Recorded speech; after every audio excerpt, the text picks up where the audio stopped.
Je crois que la foi peut changer le monde. Et la foi peut changer ton monde. Avec la foi, rien n'est impossible. He will let you experience His presence and His glory in a whole new way. Something special takes place when you're exchanging your brokenness with worship. A different level of intimacy with God comes. Your value is that you were born into the kingdom of God. You're a citizen of another realm. You don't have to operate by what you see. You don't have to operate by what you hear. You're bigger, and the greater one on the inside of you is always going to bring you to the top and make you bigger than anything you're going to face. La gloire de Dieu vient lorsque la foi est là. Lorsqu'il a eu la révélation de cette parole, la foi s'est levée dans son cœur. Les gens guéris ne restent pas allongés au lit. Lève-toi, parce que la foi est le soutien de la gloire. Salut tout le monde. It is so wonderful to greet you all. Je suis Morgan Dufresne. I will be with all of you wonderful ladies here shortly at the Women's Conference. It is going to be a wonderful time, not only in the Word, but in the Spirit. The glory of God is going to manifest and meet every one of your needs. Paul said in Philippians 4:19, my God shall supply all your needs according to His riches and glory by Christ Jesus.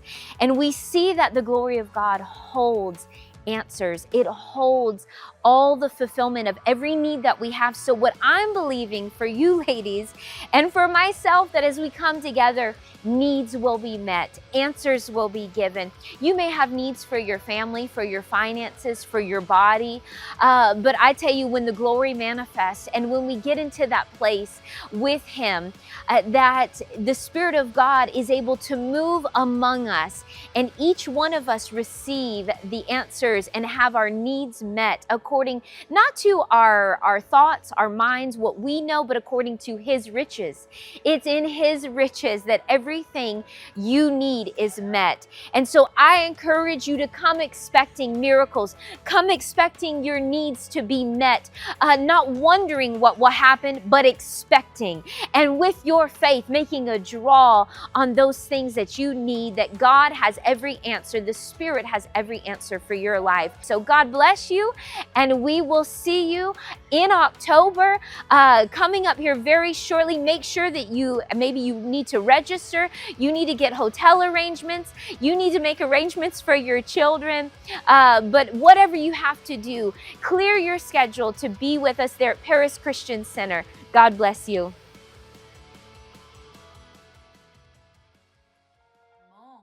Et bonsoir à vous toutes et à vous tous ce soir pour une merveilleuse soirée, une soirée importante, une soirée sérieuse, une soirée autour de la parole de Dieu sur une thématique incroyable, une thématique jamais abordée, je pense qu'il faut le dire, jamais abordée dans le corps de Christ, mais qui va être notre thématique ce soir. Donc, gloire à Dieu pour vous tous et vous toutes.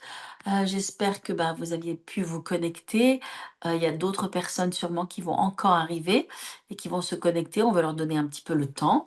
On a une thématique importante, hein. Je suis quand même très, très contente de faire ce webinaire.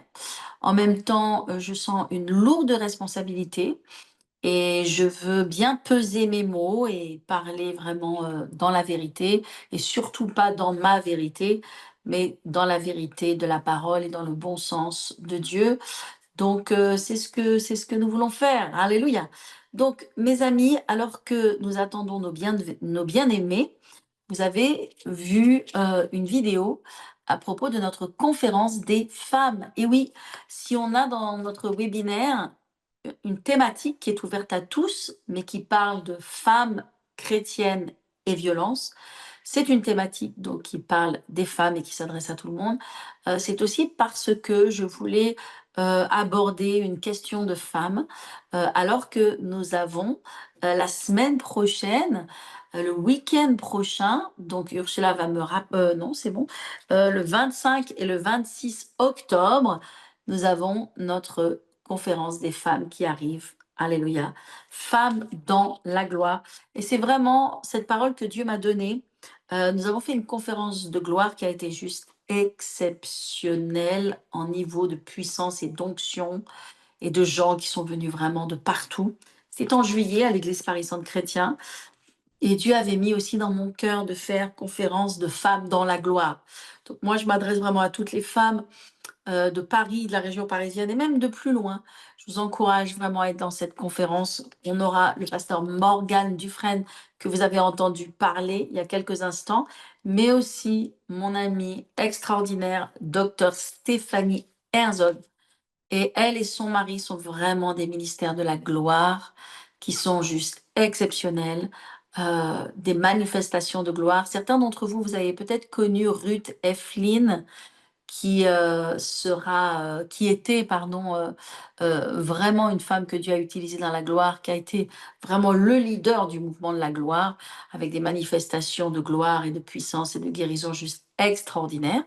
Et en fait, David et Stéphanie ont vraiment hérité de cette onction, sont des fils et des filles spirituels que Dieu a mis en relation avec cette femme de Dieu qui a bouleversé le monde et ils portent cette onction de gloire. Donc, je serai très heureuse moi-même, le pasteur, le docteur Stéphanie Herzog et le pasteur Morgan Dufresne, qui est une femme de foi extraordinaire, vraiment ce niveau de foi que l'on a besoin, nous les hommes, nous les femmes. Donc le 25 et le 26 octobre, vous devez garder ces journées pour être à l'église à Paris Centre Chrétien, faire partie de cette conférence, être béni, être en immersion dans la présence, dans l'onction, dans l'importation qu'il va y avoir. Si vous êtes une femme de Dieu, si vous êtes une femme qui est appelée à servir Dieu, qui est déjà dans le ministère, vous ne pouvez pas manquer cet événement. Vous devez mettre toutes choses de côté pour être présente. J'aimerais vraiment vous encourager. Puis j'aimerais que vous sachiez que toutes les femmes de Dieu, je réserve un accueil spécial et aussi un atelier spécial, une session spéciale avec les femmes de Dieu, les femmes qui se sentent appelées par Dieu, avec moi et les servantes de Dieu, vraiment pour avoir un temps d'échange, de partage, mais aussi de prière pour vous. Donc gloire à Dieu. Voilà pour les annonces en début de webinaire. Eh bien, écoutez, puisque nous sommes là présents, nous allons adorer le Seigneur, avoir un petit temps dans sa présence, ouvrir nos cœurs au Seigneur, ouvrir nos cœurs au Saint-Esprit, qu'il vienne dans ce moment. Et après cette louange, nous prierons. Et après, we go, let's go. Allez, c'est parti.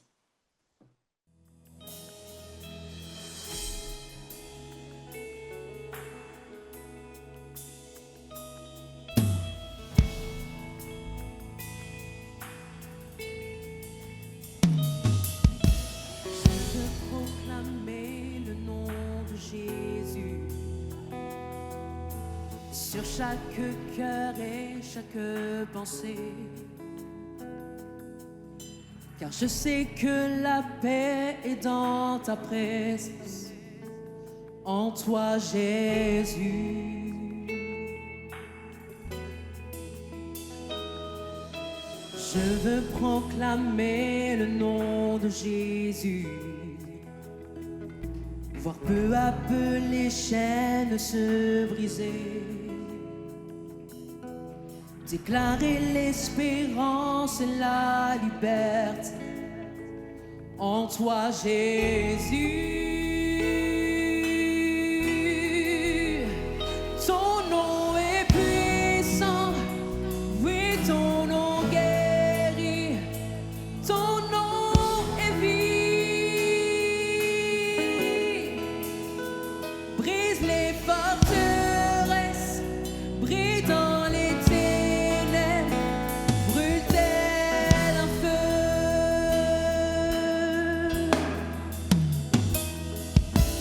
je veux proclamer le nom de Jésus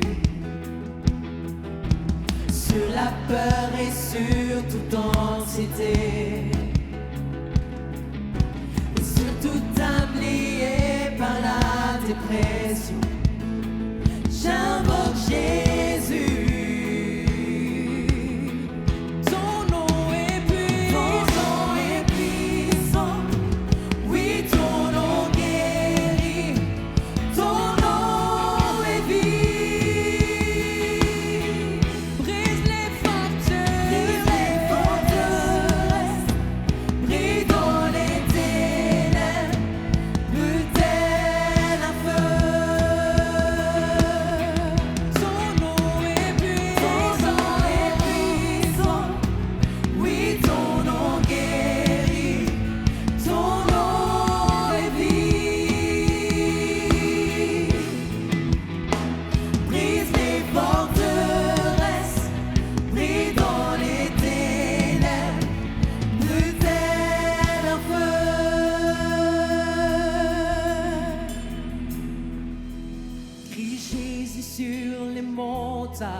Jésus dans les rues, Jésus dans les ténèbres, sur chaque ennemi.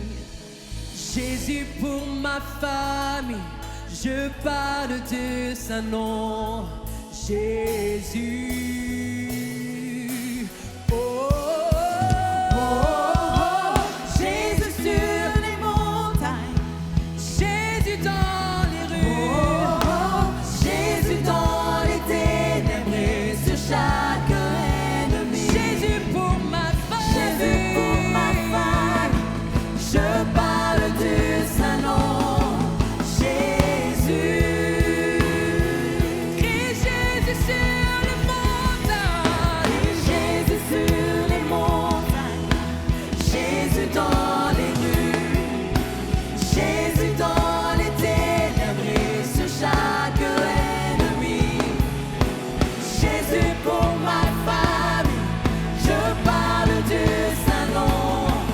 Jésus. Son nom est puissant, son nom guérit, son nom est vie. Je brise les forteresses, pris dans les ténèbres, tel un feu. Son nom est puissant, son nom guérit, son nom est vie. Je brise les forteresses, pris dans les ténèbres, tel un feu.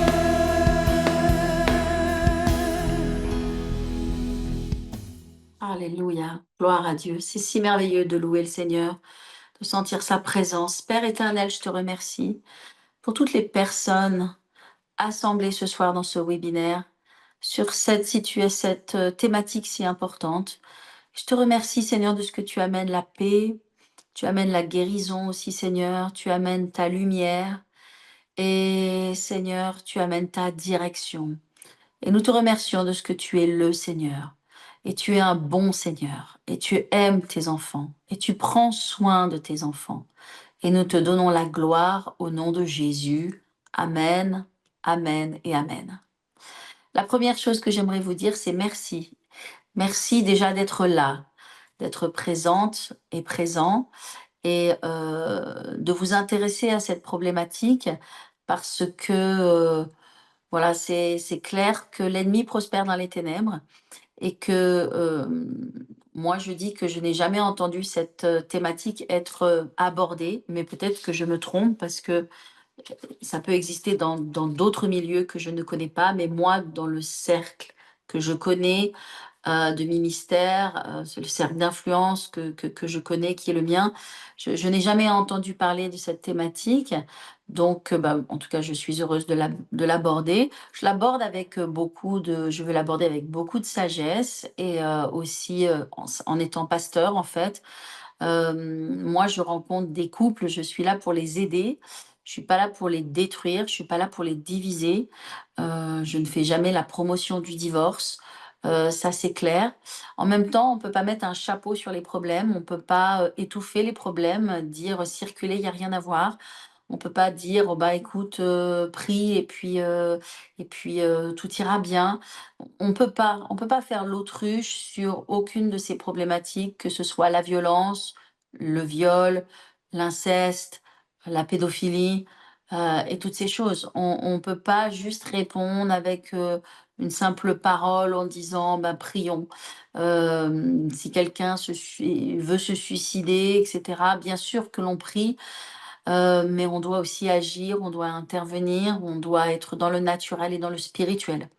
Donc moi, en qualité de pasteur, vous voyez, je reçois des couples et je rends grâce à Dieu. Ça me prend énormément de temps de travailler avec les problématiques qu'il peut y avoir dans des couples. Et je suis tellement heureuse à chaque fois qu'on a des miracles, véritablement, quand des couples voilà, se retrouvent, quand on arrive à dénouer, à vraiment délier les nœuds qu'il y a, les problématiques. et avec beaucoup de sagesse. Ça me demande énormément de temps, c'est des véritables médiations, mais c'est à chaque fois une grande victoire et c'est ce que je souhaite toujours. Donc, quand je fais ce webinaire sur la violence, femmes, chrétiennes et violence, ce n'est pas pour élever les hommes contre les femmes, ni élever les femmes contre les hommes, c'est pour mon but véritablement, c'est de trouver des solutions et de sauver les mariages autant qu'il peut se faire, autant que cela est possible et puis aussi amener la lumière de la parole de Dieu. Donc voilà quel est mon objectif. Alors bien sûr, mon axe premier est de parler de la violence conjugale et de cette problématique dans des familles chrétiennes et ça paraît, impossible, ça paraît invraisemblable, en fait. On peut imaginer et on sait que la violence est partout dans le monde. Elle est dans la jeunesse, elle est dans les couples, elle est dans les familles, c'est partout. On est dans un monde qui est vraiment éloigné de Dieu et donc de plus en plus pécheur, le cœur est de plus en plus dur. Mais on se dit, est-ce que c'est possible qu'il y ait de la violence dans les familles chrétiennes, dans les couples chrétiens? Ben, souvent, on ne peut pas le détecter parce que c'est tellement tabou, on n'en parle tellement pas qu'on pense que ça n'existe pas et que en fait, ça n'a pas de place, il n'y a pas de place pour cette parole. J'ai demandé néanmoins des témoignages puisque j'ai fait un appel à témoins et j'ai reçu de nombreux témoignages. Je ne peux pas tous les lire, mais nombreux de ces témoignages étaient des témoignages donc de femmes qui vivaient la violence physique, je parle vraiment de la violence physique, dans le sein de leur couple. Ce sont des couples qui se sont formés, puis après peut-être l'un est devenu chrétien, l'autre n'est pas chrétien, et donc il y a vraiment une déstabilisation spirituelle déjà, et aussi au sein du couple. Donc ça, ce sont un certain cas de figure auxquels on doit répondre, bien sûr.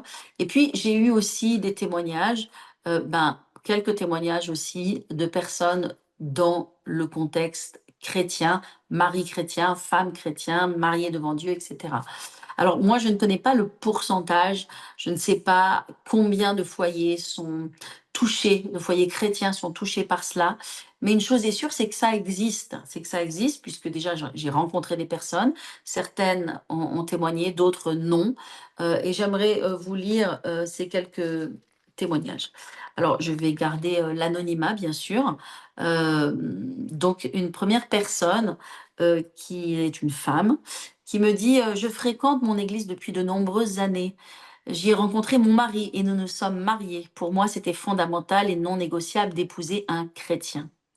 Les violences avaient commencé avant que nous soyons mariés. Donc ça, c'est vraiment, il y a un sujet à ce niveau-là.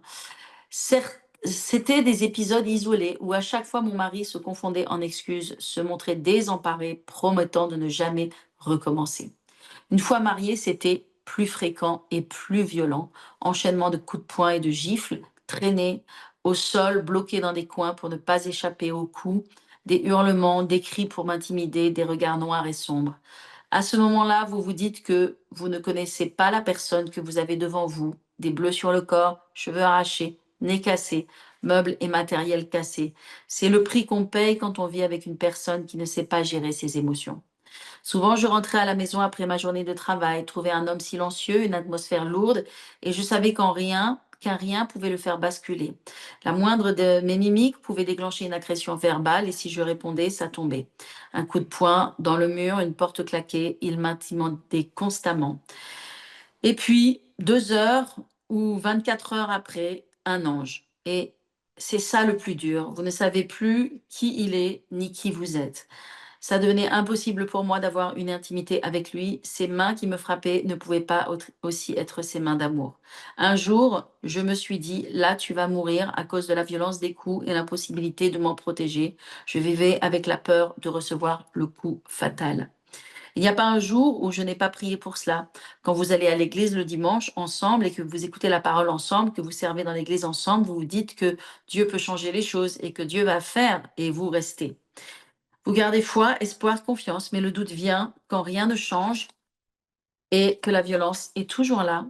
Chaque coin de ma maison était marqué par un souvenir de violence. Je ne m'y sentais plus en sécurité. Je vivais la boule au ventre. Puis j'ai décidé d'en parler à l'église. C'était dur à dire. J'avais honte. Je ne voulais pas accabler mon mari, que j'aimais plus que tout. Je voulais qu'il change, qu'il soit délivré de cette attitude démoniaque. Et la première personne à qui j'en ai parlé m'a répondu: ça ne doit pas être facile. Courage. La deuxième personne à qui j'en ai parlé m'a dit: il faut prier. Est-ce que tu pries? Mais quelle femme chrétienne qui se fait frapper par son mari va s'abstenir de demander à Dieu du secours? C'est poussé par mes amis que j'ai finalement dit à mon pasteur ce qui se passait vraiment.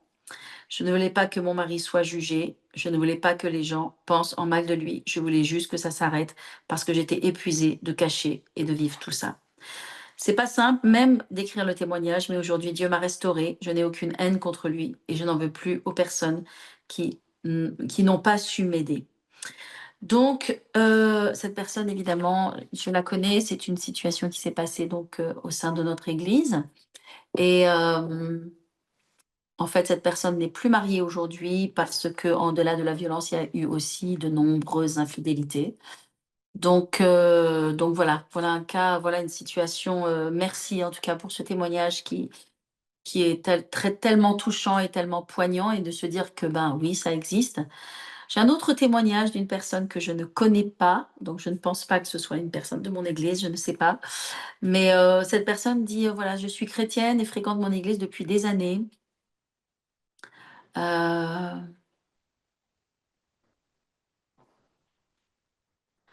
j'ai été victime de violences conjugales pendant des années. Nous étions tous les 2 impliqués dans l'église, nés de nouveau, baptisés dans le Saint-Esprit, et pourtant cette violence était périodique, mais quand ça arrivait, c'était intense. Des gifles, des coups de poing, des menaces, des intimidations.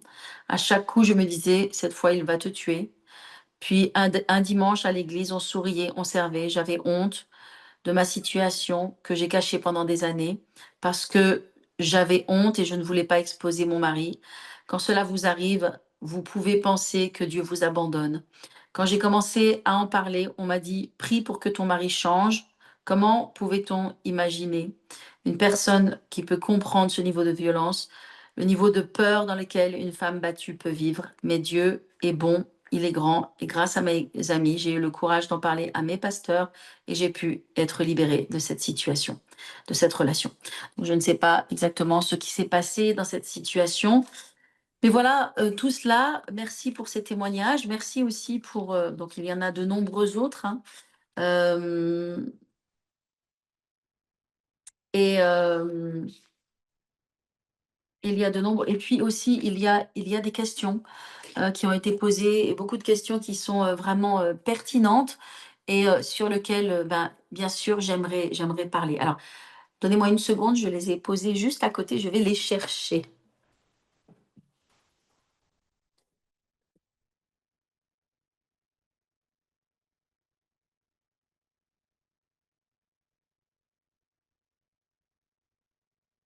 Alors, OK, donc il y a beaucoup de questions, beaucoup, beaucoup, beaucoup.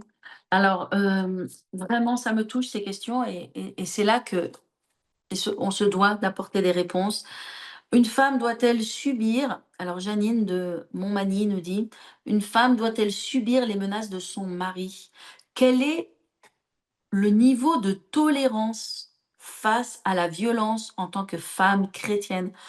Combien cette question me bouleverse et me touche et me dit: «Mais Seigneur, mais bien sûr qu'il faut parler de la violence et qu'on doit en parler dans le milieu chrétien, parce que, ben, on se rend compte qu'il y a un mélange spirituel avec un manque de réponse, en fait. Quand cette personne dit: «Une femme doit-elle subir les menaces de son mari? Quel est le niveau de tolérance face à la violence?» Waouh!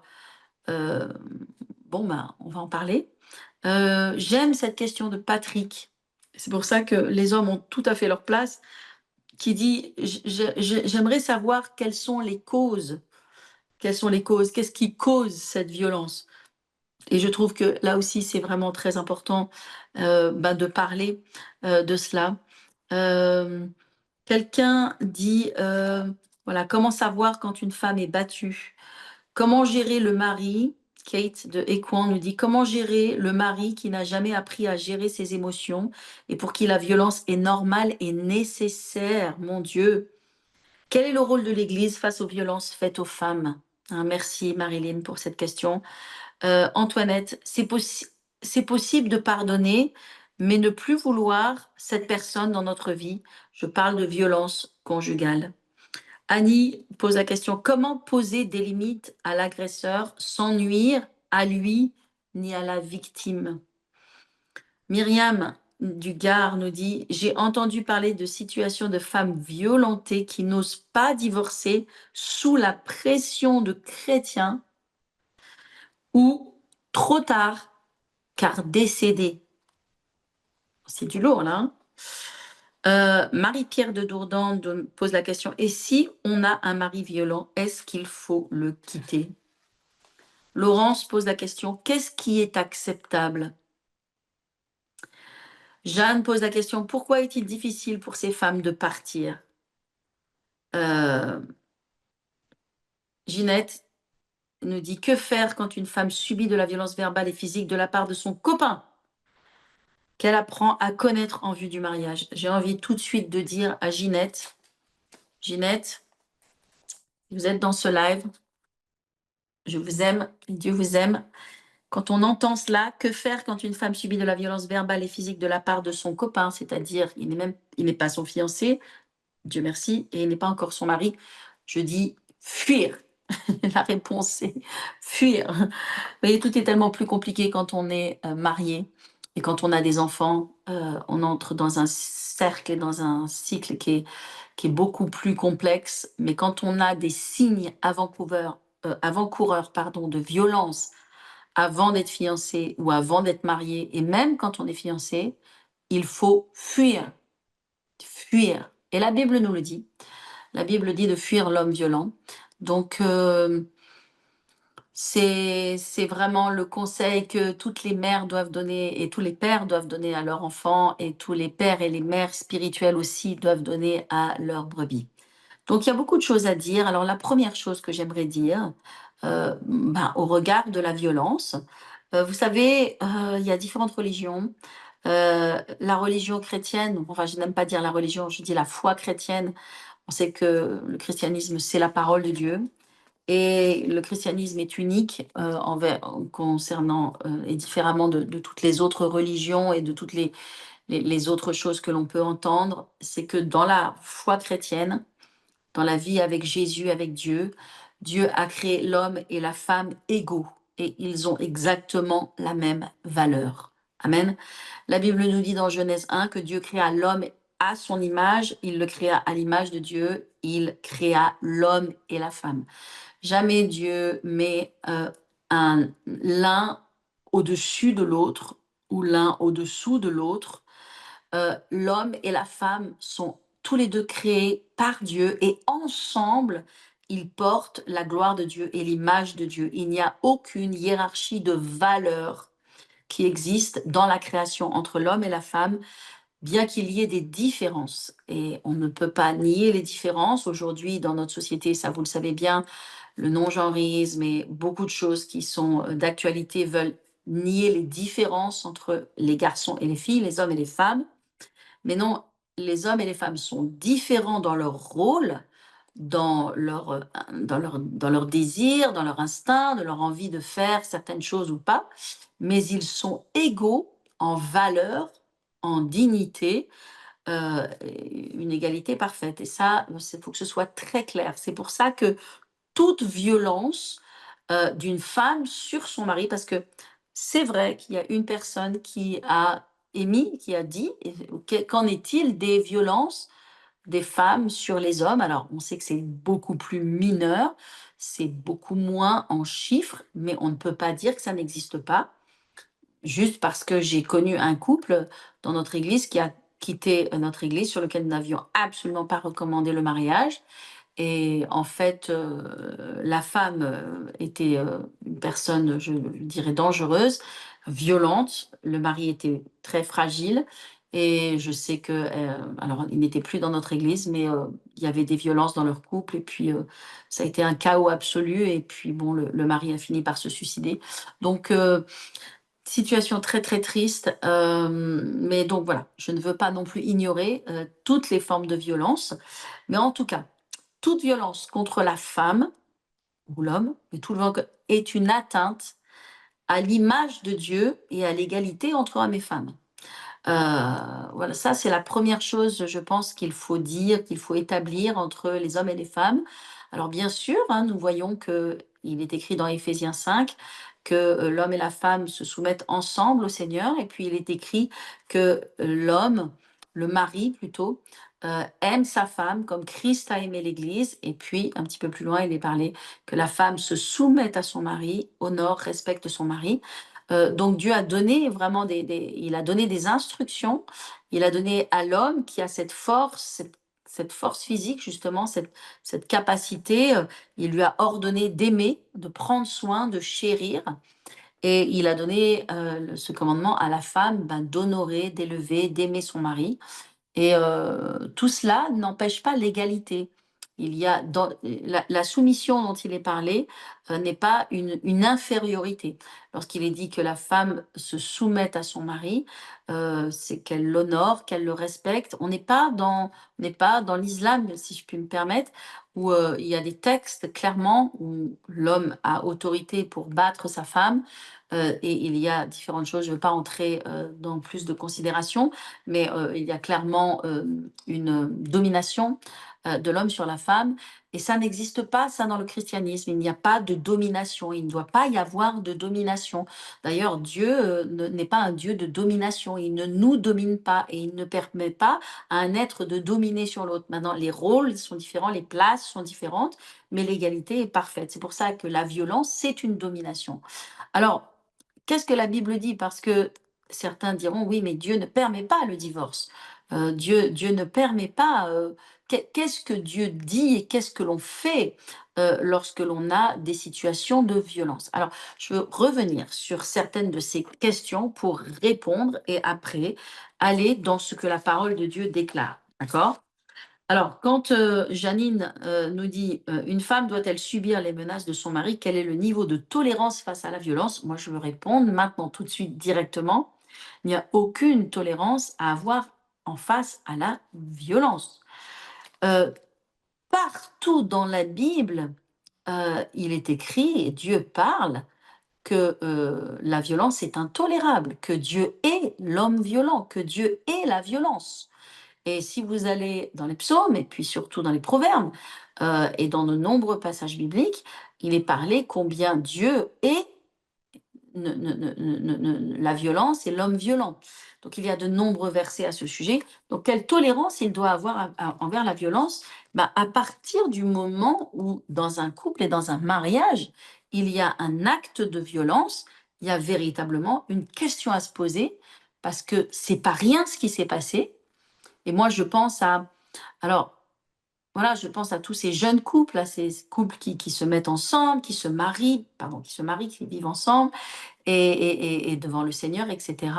Et puis, il y a une situation qui se passe et il y a une colère terrible, il y a une situation vraiment voilà, de division, de désaccord total et qui amène à un acte de violence. Alors, j'aimerais dire qu'une gifle, c'est une violence.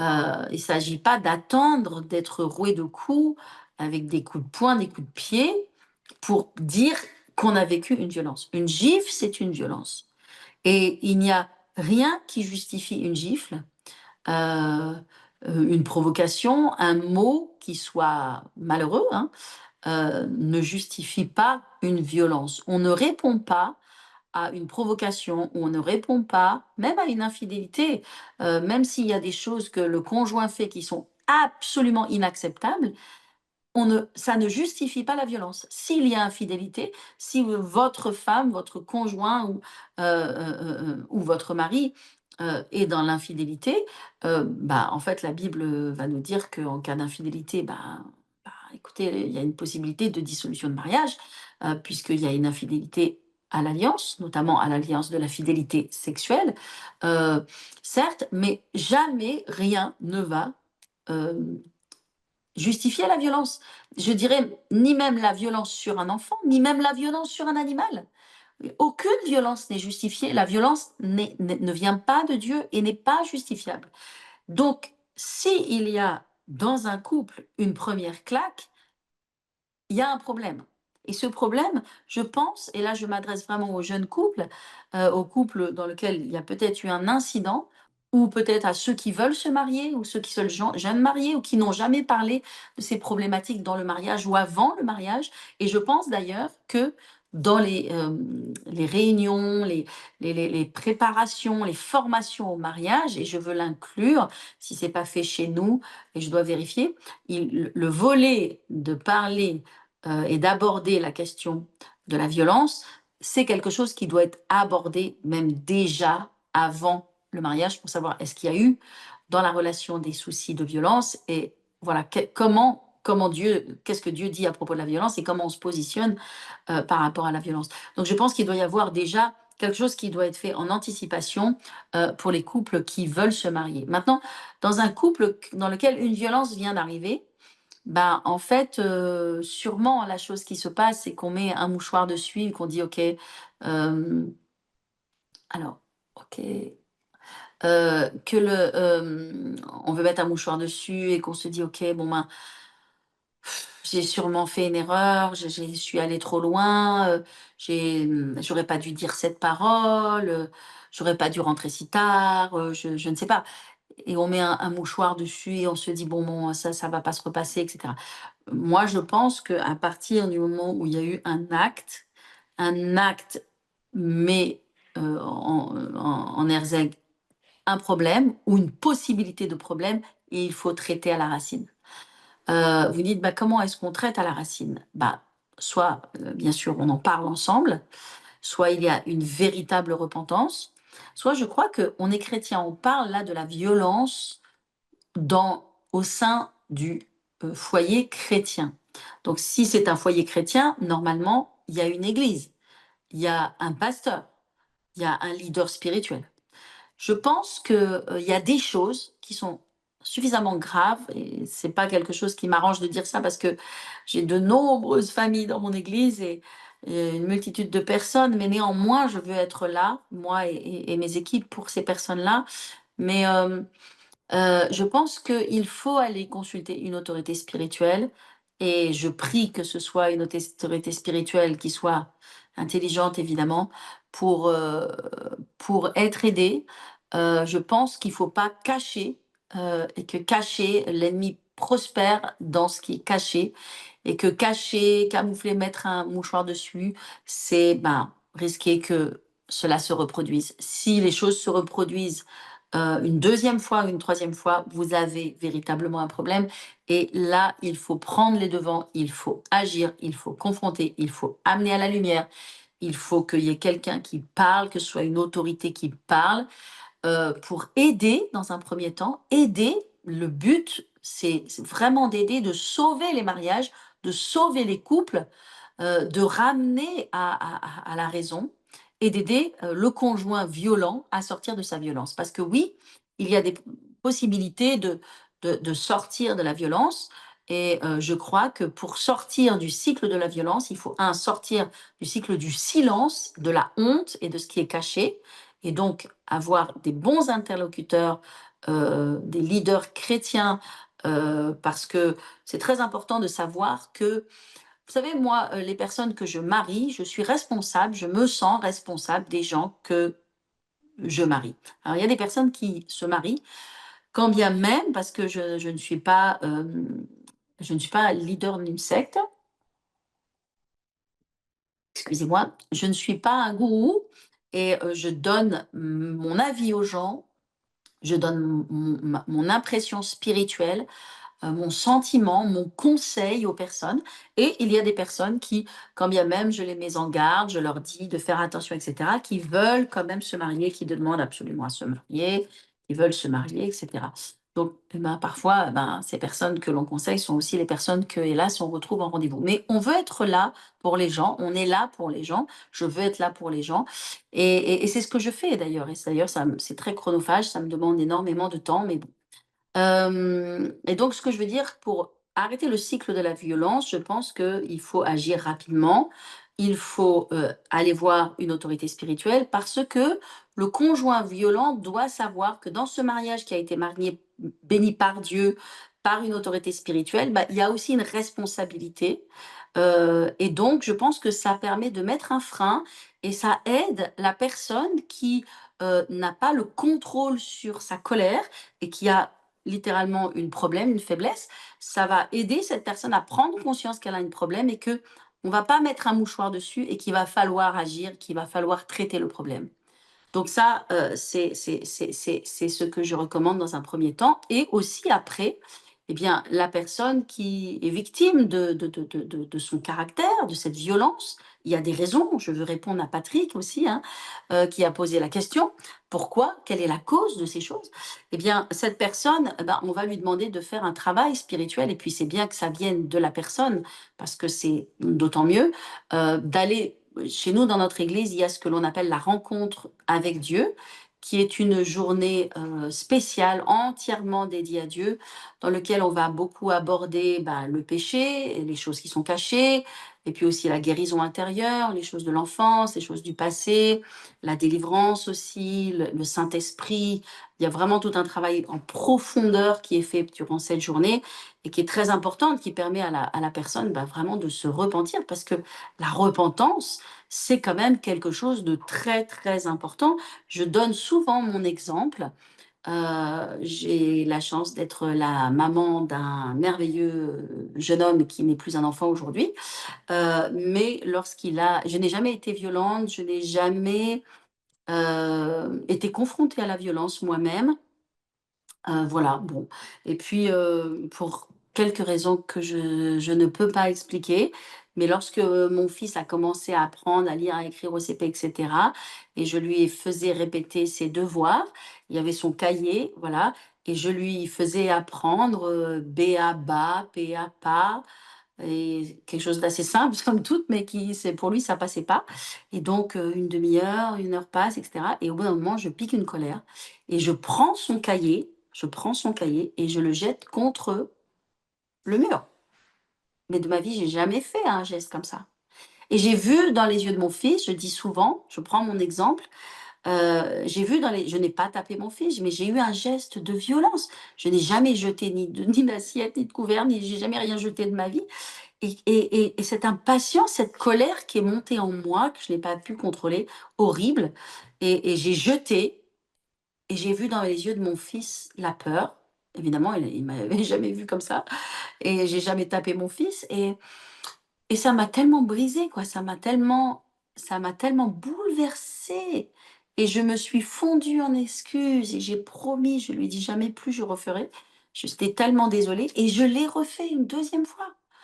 Et à nouveau dans les devoirs et puis, ça passe pas, il comprend pas, une impatience, une colère qui monte, et je dis: «Mais» et là je prends peur, je vois la peur dans les yeux de mon enfant et à nouveau je me repens et je dis: «Mais jamais plus» et je dis et je me parle et je dis: «Jamais plus et jamais plus» et j'aimerais vous dire, de longues années sont passées et Dieu merci, ma repentance était sincère et jamais, jamais au grand jamais de ma vie, je n'ai ni jamais jeté d'objet, ni jamais j'ai levé la main sur mon fils et gloire à Dieu pour cela. Ça veut dire que, bon, il y a une repentance sincère qui, peut se faire, mais elle doit être sincère, elle doit être profonde et puis il faut aussi traiter les causes de la violence. Est-ce que vous entendez un bruit ou est-ce que c'est que moi? Oui, Celui-là? on entend le bruit. In Jesus name. Ouais. Alléluia. Moi, je veux répondre quand même à Patrick qui a dit, «J'aimerais savoir quelles sont les causes, qu'est-ce qui cause?» Quelles sont les causes de la violence? Écoutez, une personne d'abord, quelles que soient les causes n'excusent pas la violence. Mais une personne peut être violente parce que elle a vécu elle-même la violence. Une personne peut être violente parce qu'elle a l'habitude de se battre ou de se défendre en usant la violence.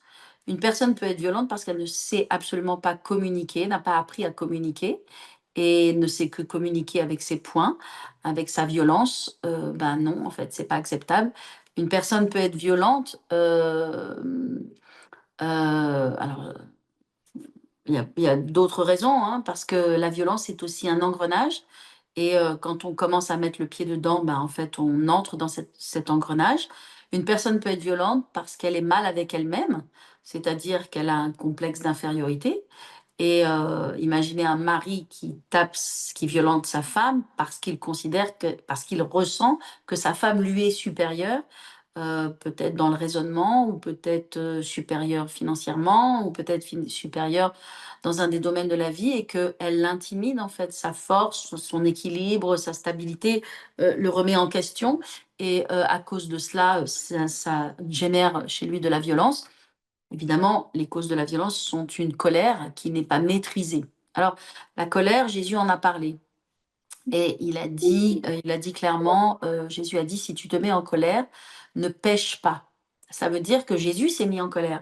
Jésus a eu des moments où il a réprimandé, ses disciples, et il a eu des moments où aussi il a eu une colère, notamment, avec les vendeurs dans le temple. Et il a dit: «Si vous vous mettez en colère, ne péchez pas». Alors, qu'est-ce que ça veut dire ne pas pécher? Bah, ça veut dire de ne rien faire qui soit injuste. La colère de Jésus était justifiée, mais ce n'était pas une colère injuste. Alors qu'est-ce que c'est une colère injuste? C'est une colère dans laquelle il va y avoir des mots qui sont des insultes, qui sont des mots qui rabaissent, qui humilient. C'est une colère avec des mots, et ça, c'est une violence verbale. C'est une colère qui est péché. Et puis une colère avec des coups, évidemment, une colère avec des violences, avec une main qui se lève, avec des gestes menaçants. Et la Bible en parle, des gens aux gestes menaçants. Et la Bible, elle dit non, en fait. Elle dit non. Elle ne dit pas que ce n'est pas acceptable. Donc voilà, il y a plein de causes, en fait. Mais les causes ne sont pas... C'est pas parce qu'il y a des causes que la violence peut être acceptée et que l'on peut mettre un mouchoir dessus et qu'on peut trouver des circonstances aggravantes. Alors maintenant, on va aller directement vers ce que la Bible nous dit, parce que je pense qu'il y a une confusion spirituelle, voilà, avec Dieu qui n'aime pas le divorce, Dieu, la Bible qui ne prône pas le divorce. Jésus a été interrogé à propos du divorce. Les religieux, dans Matthieu 19, vous connaissez le passage, je vais le reprendre. Ok. Dans Matthieu 19 au verset 3, des pharisiens viennent pour les prouver, n'est-ce pas? Et puis lui dire: est-il permis à un homme de répudier sa femme pour quelque motif que ce soit, hein? Et Jésus va répondre et il va dire: n'avez-vous pas lu que le Créateur au commencement fit l'homme et la femme, et qu'il dit: c'est pourquoi l'homme quittera son père et sa mère, s'attachera à sa femme, et les deux deviendront une seule chair. Ainsi, ils ne seront plus deux, mais une seule chair, que l'homme donc ne sépare pas ce que Dieu a uni. D'accord? Donc, à cette réponse, les religieux à l'époque voulaient piéger Jésus. D'accord? Et il y avait deux écoles de pensée. Il y avait une école qui s'appelait l'école Shammai, Shammai, j'espère que je le prononce correctement, qui était une école stricte, dans laquelle le divorce n'était pas permis sauf pour cause d'infidélité, d'adultère. Et puis il y avait une autre école qui s'appelait Hillel, et donc qui était beaucoup plus laxiste. Et en fait, pour eux, le divorce, c'était un truc qui pouvait se faire, c'était le privilège des hommes.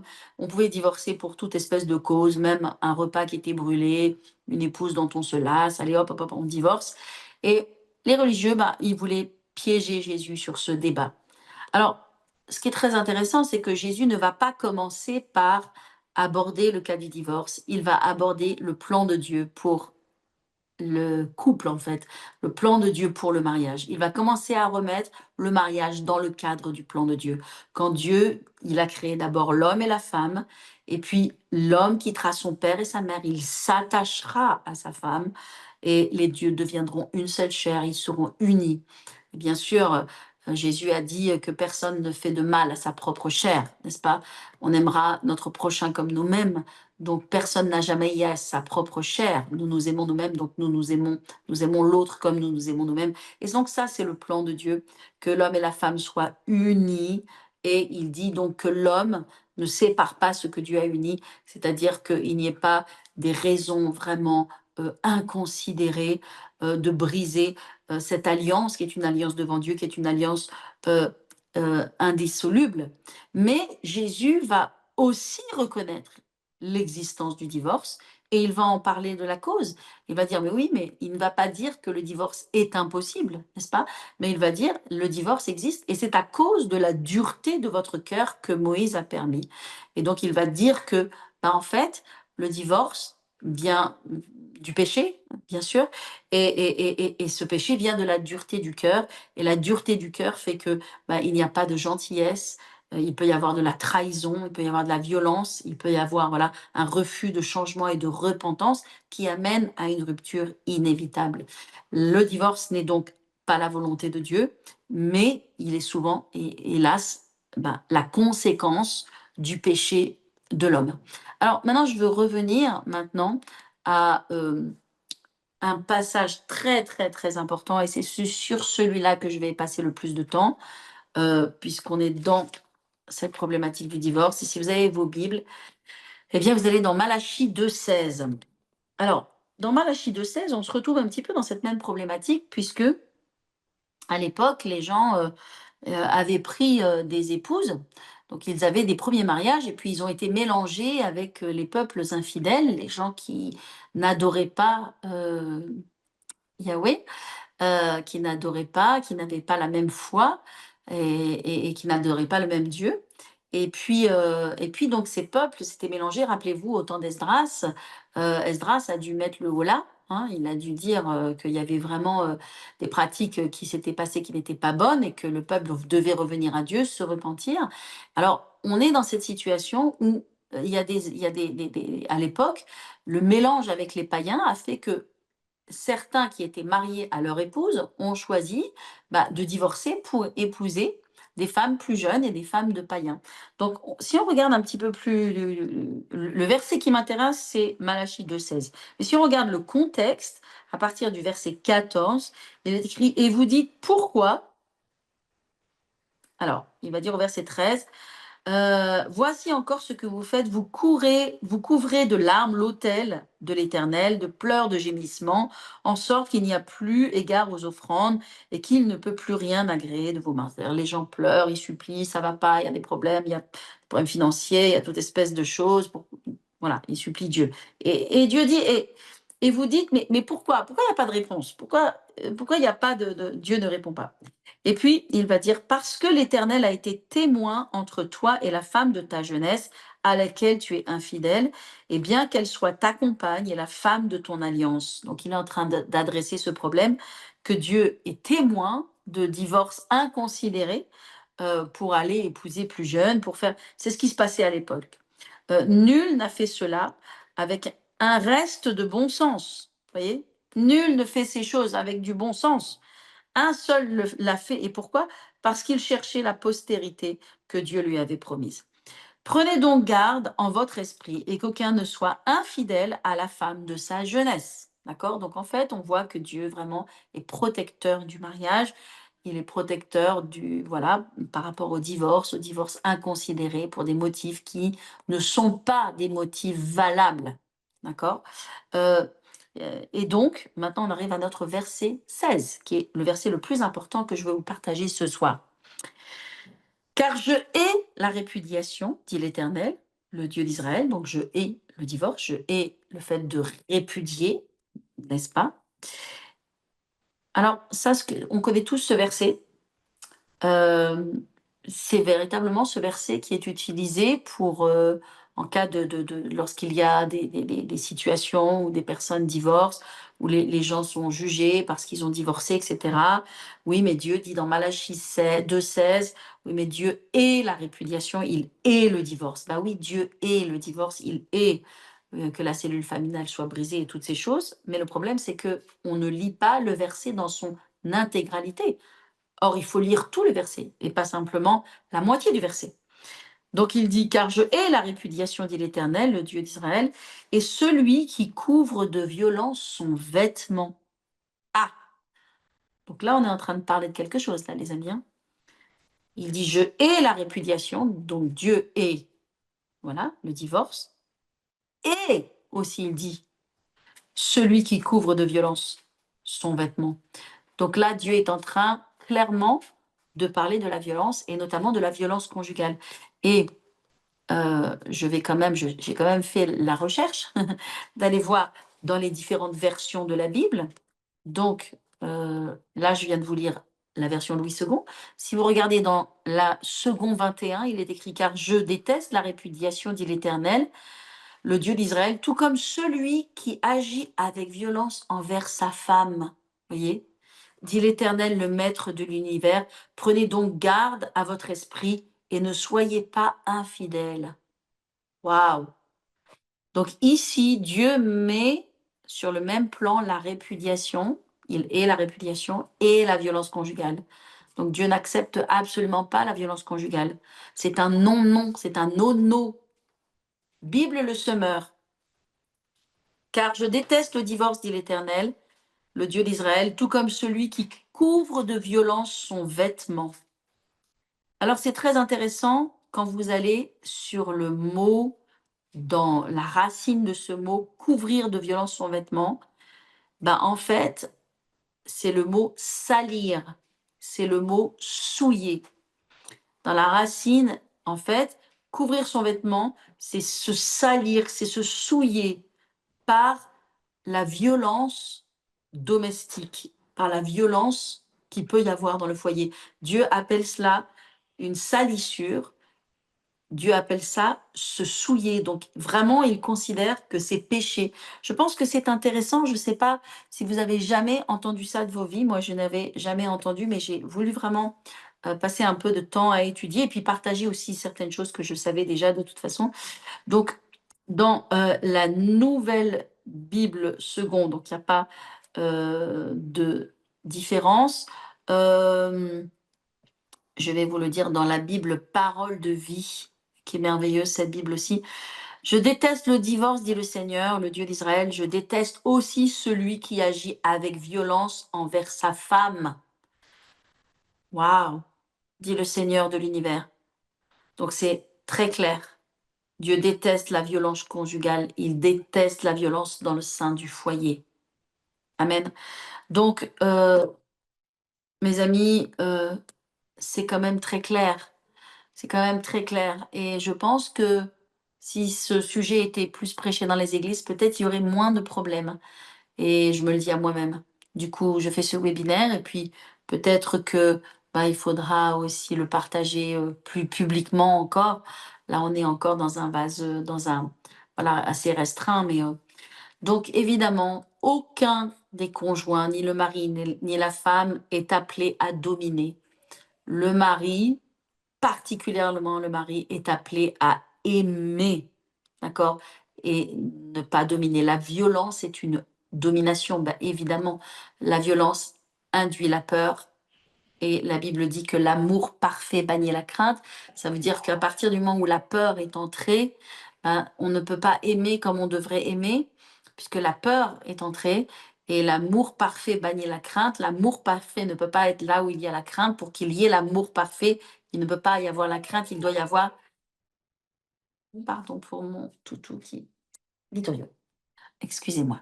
Donc, l'amour parfait ne peut pas être mélangé à la crainte.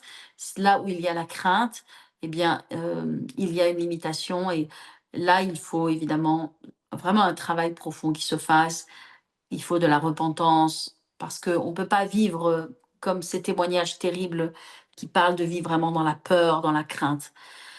Donc, c'est important de réaliser que la Bible condamne toute forme d'oppression, de violence et d'injustice. C'est pour ça que le proverbe 3:31 dit « Ne porte pas envie à l'homme violent ». Je dirais aux femmes qui sont sur le point de se marier, qui ont un fiancé et qui voient déjà des signes de violence, eh bien, ne porte pas envie à l'homme violent, je dirais, ne désire pas dans ta vie l'homme violent. Hein. Et il est écrit, ne choisis aucune de ses voies, hein, Ésaïe 1:17. Dans le psaume 11, verset 5, mais il y a beaucoup d'autres versets, vous pouvez aller les étudier. Il est écrit, l'Éternel éprouve le juste, mais son âme est le méchant et celui qui aime la violence. Donc, qu'est-ce que vous me dites, mais pasteur, qu'est-ce qu'on fait? Qu'est-ce qu'il faut faire? Alors, voilà ce que je veux vous dire. Dans une situation, dans un couple, dans un mariage dans lequel il y a une situation de violence qui est en train de s'installer, je l'ai dit, il ne faut pas laisser les choses s'installer, il ne faut pas laisser les choses dans les ténèbres, il faut dire nous avons un problème, il y a un problème, il faut confronter ce problème, il faut qu'il y ait des limites, il faut qu'il y ait une vraie repentance, parce que sinon ça va reproduire, ça va nous détruire, ça va détruire notre foyer, notre famille. Donc, allons nous faire aider. Il faut évidemment en face un pasteur qui soit digne de ce nom et qui soit capable de conseiller et qui soit aussi confidentiel, parce que la confidentialité, c'est extrêmement important. Il faut protéger le couple. Il doit y avoir une personne, un guide spirituel, un pasteur, un leader spirituel, capable d'aider, de conseiller. Et en face, quand je dis capable d'aider, c'est que si la réponse est il faut prier et jeûner, si c'est ça la réponse, vous n'êtes pas en face de quelqu'un qui est capable de vous aider. Un leader spirituel qui est capable de vous aider est capable de mettre un diagnostic et de donner un jugement de valeur à la situation. Il doit être capable de dire qu'il n'y a rien qui justifie la violence. Peut-être la personne, le conjoint violent dira « Oui, mais la personne, mon conjoint m'a provoqué, a eu ce genre d'attitude, a parlé avec le sexe opposé pendant tant de temps, etc. » Il doit s'entendre répondre que absolument aucune situation n'accepte ou ne tolère la violence. La violence est un non-non. S'il y a infidélité, la Bible a donné des dispositions. De toute façon, nous ne sommes propriétaires de personne. Le mari n'est pas propriétaire de sa femme et la femme n'est pas propriétaire de son mari. Nous sommes deux personnes qui s'unissent ensemble et qui forment une seule chair, mais il n'y a pas de domination de l'un sur l'autre. D'accord? Donc, voilà la première chose qui doit se passer. Dans un foyer dans lequel il y a de la violence et donc il y a moi, j'ai beaucoup de témoignages ici de femmes qui étaient. J'ai beaucoup de témoignages ici, recto verso, voilà, plein. Voilà, il y a de nombreux témoignages de femmes qui se sont mariées. Le couple, j'arrive à comprendre que le couple n'était pas chrétien, et puis l'un est devenu chrétien. J'ai pas le sentiment que les deux sont chrétiens. Et que dans ce couple, ils sont venus à Christ, mais il y a déjà une antériorité, il y a déjà un problème. Alors, ça ne veut pas dire qu'il ne faille pas agir, mais je dis que vous soyez dans un couple où les deux sont chrétiens, ou dans un couple où un seul est chrétien, eh bien, dans toute situation de danger, de violence, où on se sent plus protégé, où on craint, on est dans la crainte, dans la peur pour notre vie. Je dis que la femme, si c'est elle, et c'est souvent elle, elle doit se protéger. Alors, on a dit, aller voir les autorités spirituelles, demander des conseils, demander la prière, absolument, bien sûr. Mais je pense aussi que c'est important de se protéger parce qu'on ne peut pas rester dans un foyer où il y a la violence. On ne peut pas rester et risquer. Donc, je pense qu'il faut dire que cette situation n'est plus acceptable. Ce n'est pas possible de rester dans cette situation-là. Et si c'est possible, évidemment, autant que cela puisse être possible, dans des situations de violence, il faut qu'il y ait séparation. Alors, quand séparation ne veut pas dire divorce. Séparation veut dire mise en sécurité. Il faut une mise en sécurité. Il faut se protéger. Et oui, même si on est chrétien, bien sûr. Quitter le foyer n'est pas un péché quand il s'agit de protéger sa vie ou même parfois la vie de ses enfants. Alors, faut-il trouver, bien sûr, moyen. Voilà, on a des enfants, euh, voilà, est-ce que c'est possible de retourner, peut-être être accueilli chez ses parents pendant un temps pour qu'il y ait un travail qui soit fait? Euh, je n'ai pas toutes les réponses, vous comprenez?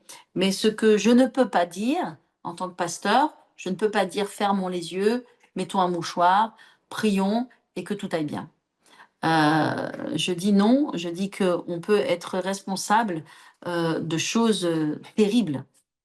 Alors, certains me diront, est-ce que la violence peut être une raison de divorce? Ben, Jésus a dit, il a dit, si je reprends ce passage que je vous ai lu, ok, euh, Jésus a dit, ok, dans Matthieu 19, c'est à cause de la dureté de votre cœur que Moïse vous a permis de répudier vos femmes. Donc, il ne dit pas que ce n'est pas impossible. Il ne dit pas que le divorce est impossible, puisqu'il dit Moïse a permis, mais au commencement, il n'en était pas ainsi. Donc, Jésus ne nie pas la possibilité du divorce. Et à nouveau, il explique que c'est à cause de la dureté du cœur que cette rupture peut être inévitable. Alors, qu'est-ce que je veux dire? La violence, moi, j'ai toujours dit, vous savez, quand les gens viennent sur le devant, qu'ils viennent pour être bénis dans leur mariage, dans leur union, ils font des vœux, ils répètent des vœux. Dans notre église, je leur fais répéter ces vœux. Avec cette alliance, je t'épouse. C'est le symbole de mon amour et de ma foi que je libère maintenant, alors que je m'engage à t'aimer, à te chérir, à t'être fidèle et à prendre soin de toi tous les jours de ma vie. Donc, c'est une alliance, n'est-ce pas? Et que l'alliance du mariage est fondée sur le fait de prendre soin de l'autre tous les jours de notre vie, n'est-ce pas? Afin de t'aimer, te chérir, t'être fidèle et prendre soin de toi tous les jours de ma vie. Donc, je pense que la violence est une infidélité à l'alliance. L'infidélité sexuelle est une infidélité à l'alliance et la violence est une infidélité à l'alliance. Jésus a dit que pour cause d'infidélité, alors c'est vrai que le mot c'est pornéo, mais pour cause d'infidélité, bien sûr, voilà, il y a la dureté du cœur et l'infidélité qui amène au divorce. Et je considère que la violence, eh bien, c'est quelque chose qu'il faut, en tout cas, qu'on ne peut pas permettre. C'est quelque chose qu'il faut traiter, auquel il faut s'adresser, qu'il ne faut pas tolérer. Dans la Bible, Dieu, contrairement à notre société et à notre justice, qu'il y a, et particulièrement en France, hein, c'est spécifique de la France.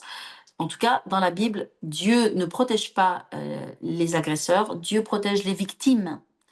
Et c'est pourquoi il est écrit dans le psaume 11, verset 5, « L'Éternel est celui qui aime la violence ».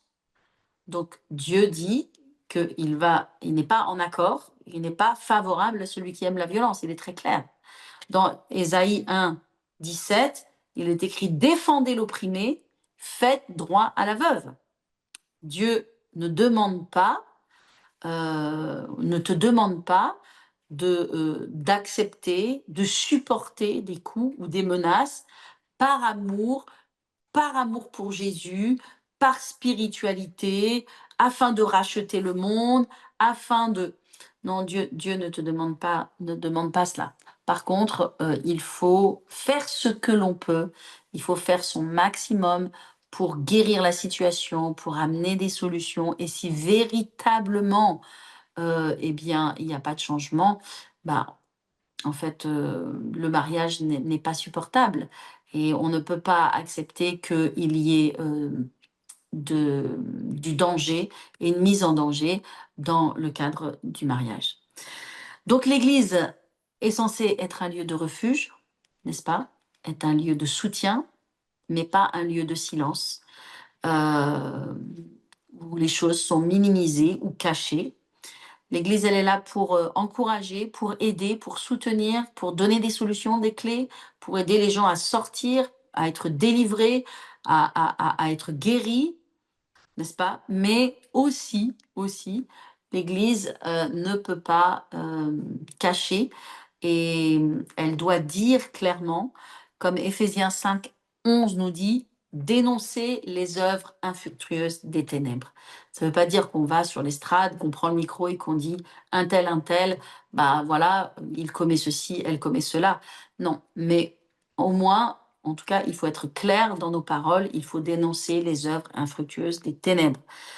Donc, en résumé, voilà, je pense que beaucoup de choses et beaucoup de clés vous sont données. Je ne peux pas dire plus que cela. J'ai le sentiment que quand j'ai dit cela, j'ai dit ce que j'avais dans mon cœur, ce que la parole de Dieu dit. En résumé, qu'est-ce que Dieu nous dit? Que l'homme et la femme sont égaux. Mais ils sont différents dans leur rôle, dans leur sensibilité, mais ils sont égaux. Il n'y a donc pas de domination de l'un sur l'autre dans le plan de Dieu et dans la création de Dieu. Deuxièmement, eh bien, Dieu est la violence conjugale, Dieu est la violence en général, et donc elle n'est pas acceptable. Il faut trouver des solutions pour guérir, pour solutionner, pour qu'il y ait de la repentance.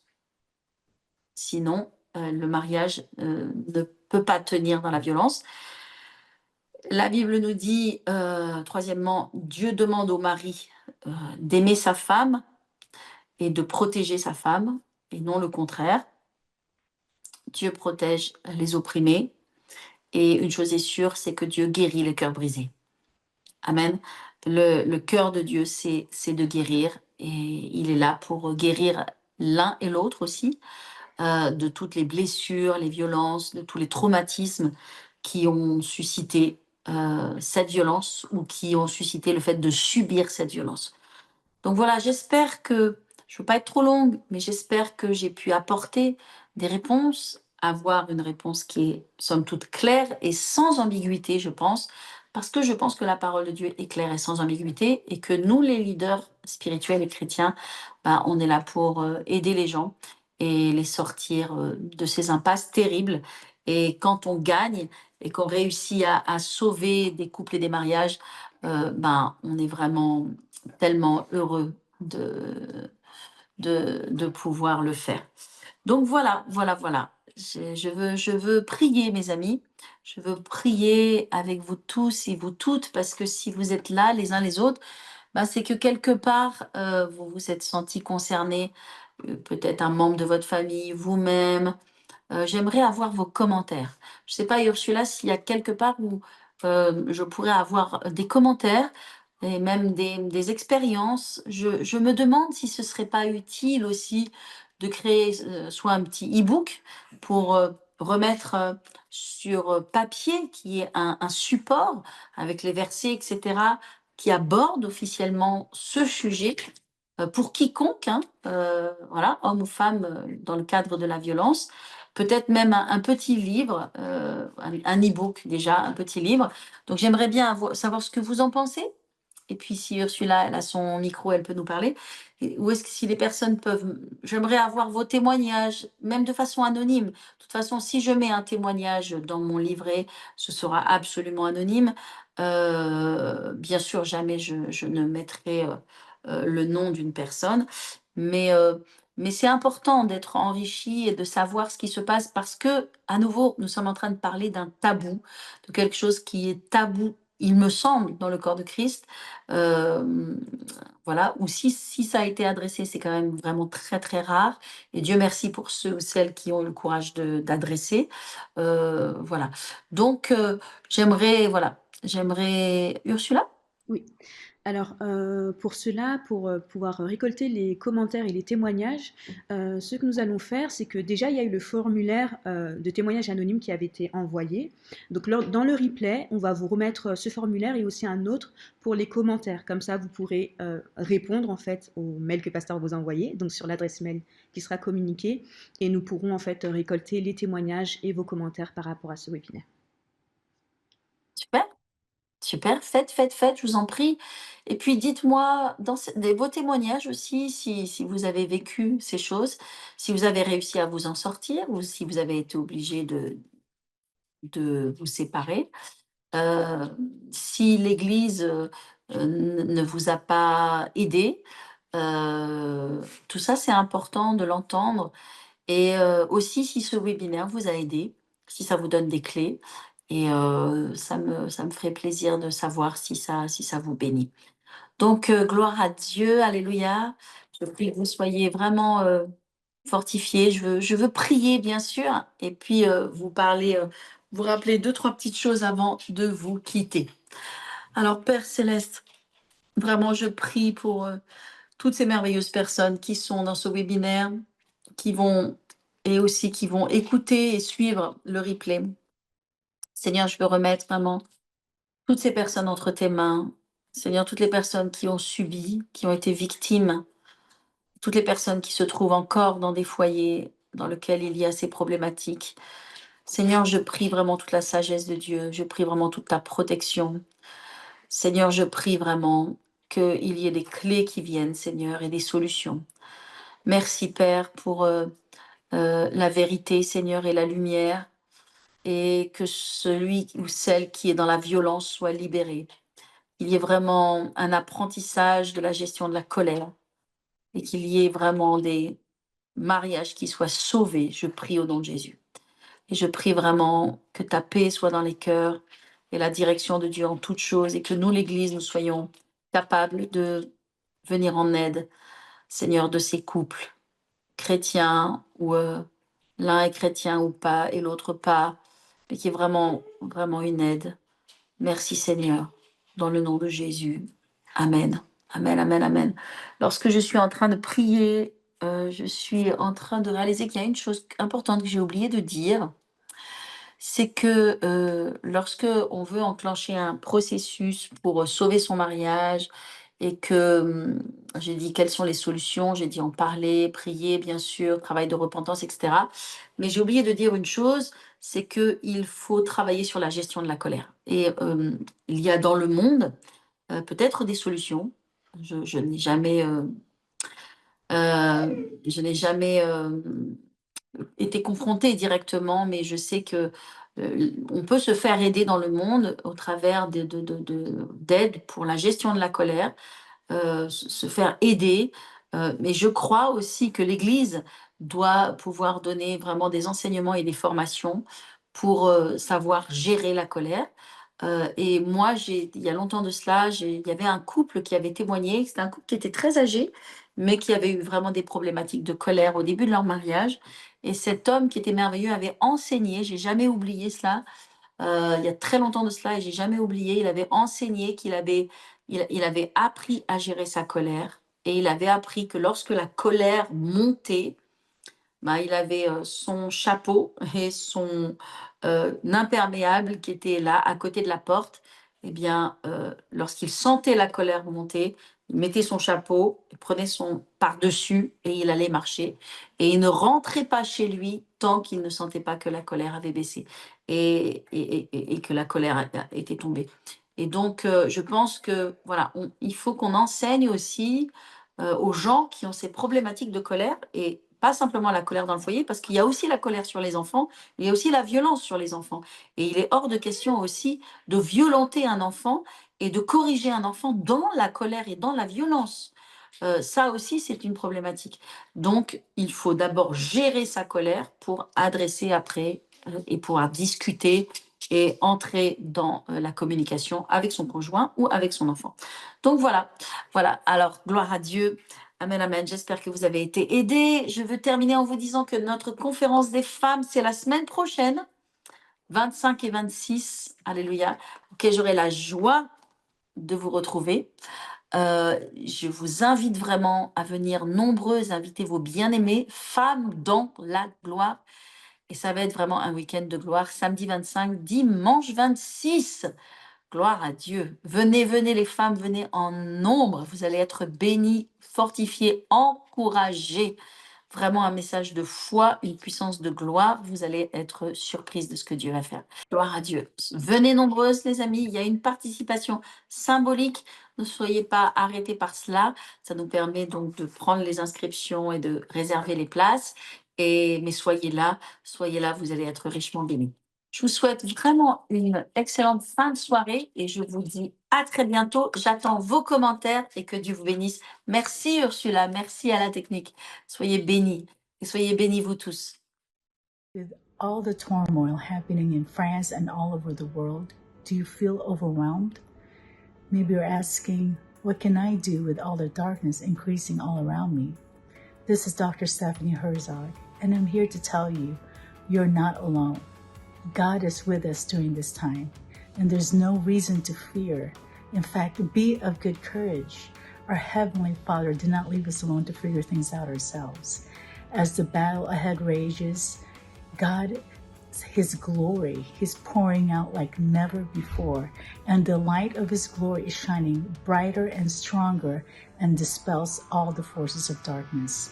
I will be equipping my sisters in Christ how you can turn all the warfare against you, all your fiery trials, and turn them around to forge you into a weapon of glory. That's exciting news.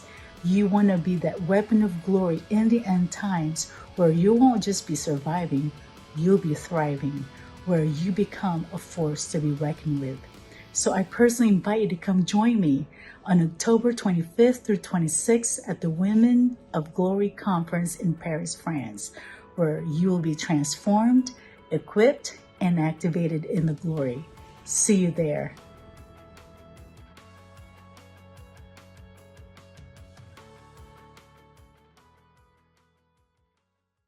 Et je crois que la foi peut changer le monde. Et la foi peut changer ton monde.